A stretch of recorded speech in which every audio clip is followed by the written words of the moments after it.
It is time to make our weekly predictions about the Miami Heat. But first, before we do that, a quick review of how NOSTRADUMBWES fared last week.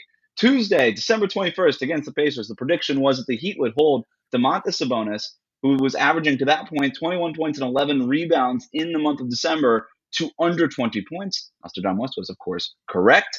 They held Domantas Sabonis to, I believe, 11 points or something like that. It was certainly under 21 points. In front of his dad. In front of his dad, of all people, that made it very sweet.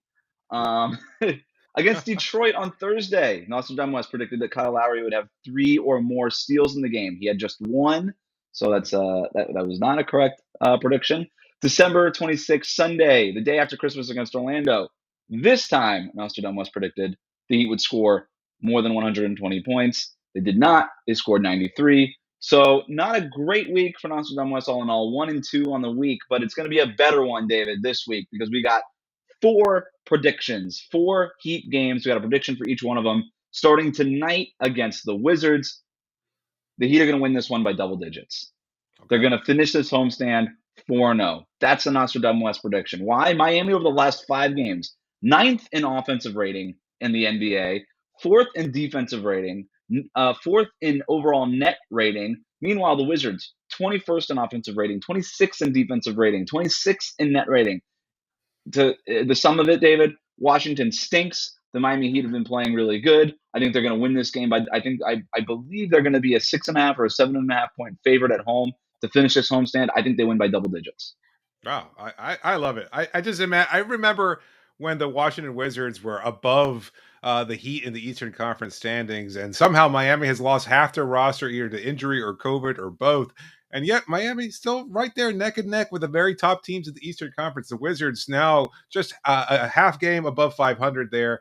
You know what? I love your prediction, and I'm a believer 100%. I think they're going to win big in Miami just to get a nice win before they go on a brutal 7-game road trip. And it starts Wednesday at San Antonio.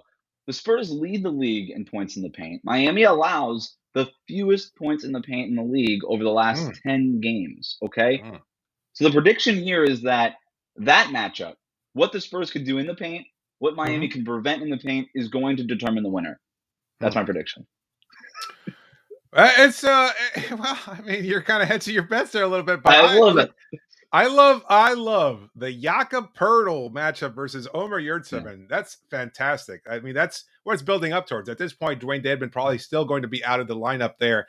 Poeltl, quietly effective, not your typical star by any stretch of the imagination. Just a good, solid player. They've got some nice depth there. It's a young team. They attack the paint a lot. You got DeJounte Murray having a close to all-star level season. He's a hell of a passer. He's like one of the top assist guys in the league right now. They've got a pretty good team. They've been quietly knocking off some teams here and there. I know they're kind of sort of tanking and rebuilding, but they're a much better team than a lot of people expect. Yeah.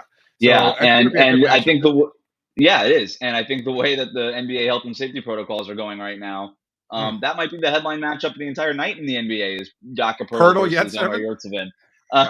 Friday in Houston, New Year's Eve.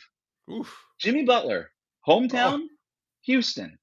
Yeah. Jimmy Butler's going to be in his hometown for New Year's Eve. He's been out of the lineup 13 of the last 14 games before coming back Sunday against Orlando.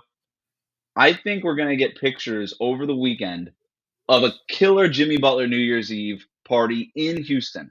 He's had a lot of time to plan it since he's been out.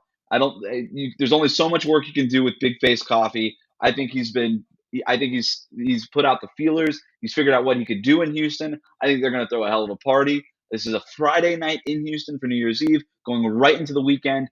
I think the whole weekend we're going to get great photos from Jimmy Butler's Instagram, from all the people that are going to be there, maybe some leaked photos of what's going on. I think Jimmy Butler's going to throw a banger on New Year's Eve in his hometown of Houston. That's my prediction for there. Nostradamus. Hold on, sorry, Nostradamus. Who's the most random celebrity who's likely to show up at a Jimmy Butler party for New Year's? Oh, I don't know if it's going to be random. Maybe Tyler Herro invites Jack Harlow out. Obviously, you've got the Houston connection with Travis Scott. Maybe he makes an appearance there. Kanye's been making the rounds. He's just sort of been jet setting everywhere from like Germany to China to wherever. Maybe he shows up in Houston. No Mark Wahlberg could show up. We know that Jimmy Butler admires Mark Wahlberg. Maybe Mark Wahlberg's got nothing to do. What's LA to? I think Mark Wahlberg lives in LA. He's Hollywood. LA to Houston. That's not that far of a flight. You could probably do that. We'll see. Maybe Pat Riley shows up. Sunday in Oh. Sacramento. So Nostradamus made this prediction a little bit before it was recently announced, or reported by ESPN, I should say, that players who were in protocols could come back within 6 days of being placed into the health and safety protocols, as opposed to 10 days as it was for much of the season. That matters for Kyle Lowry, right? Who, if he were going to spend the full 10 days in health and safety protocols, would miss about 6 games for Miami. But if it goes down to just 6 days, then he could be back by Sunday's game in Sacramento. This could be his first game back from health and safety protocol. So the original prediction here was that De'Aaron Fox would go off for 30 points, and the Heat were going to be relying on the 3-ball to win this game. Sacramento has not been playing well. Alvin Gentry has been basically just ridiculing his team to the media lately.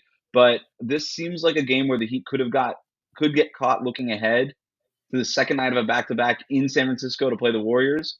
There's a lot of frustration potential here.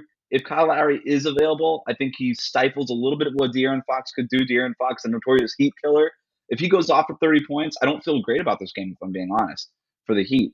But with Kyle Lowry coming back, that obviously would improve Miami's chances. So we'll have to wait and see if Kyle Lowry is indeed available. But there's a lot of frustration potential here for Heat fans. Yeah, I agree. But look, Kyle needs that rest. We talked about his increased minutes load over the last few games before he entered health and safety protocols. I think he's going to bounce back well. Hopefully, if he does, in fact, travel with the team. I'm sure he will at this point because they're going to be on the road for such a long time that he's likely to travel with the group. But anyway, let's wrap up the show with Jordan's original question that we asked in the last segment about the number of games left and how many Miami will win. As of this point, they've played 34 games. That means they've got 48 games left in the schedule unless there's a strange hiatus taking place. My prediction, not that anybody's asked, is that they could go 28-20. I think that's pretty realistic. I think that hovers right around 49 wins for this team, which is more or less where we see this group playing out. It's going to be tough as they're getting everybody healthy, assuming that other players aren't injured, how they incorporate them back into the lineup. But they still find a way to win no matter who is in and out of the lineup, and I think that'll remain consistent there. Out of the 48 games left, how many do you see them winning? Yeah, so they're on track to win 50 games this year. So I like your number at 49. That sounds about right to me. They won, 40 games last year, so that's a nice little bump if we're talking about 9 or 10 wins ahead. And that's going to matter, I think. Look, the only 2 teams last year in the East only 2 teams in the entire NBA won 50 or more games, and that was the Suns and the Jazz, who had the 2 best records in the league. The 49 wins won the East last year, right? So I think, but I think that there could be as much as 3 or 4 teams that win 50 plus games, because it's not just Milwaukee and Brooklyn who are on pace to win much more than 50 games, but you got Chicago and Cleveland. Do they fall off? Right?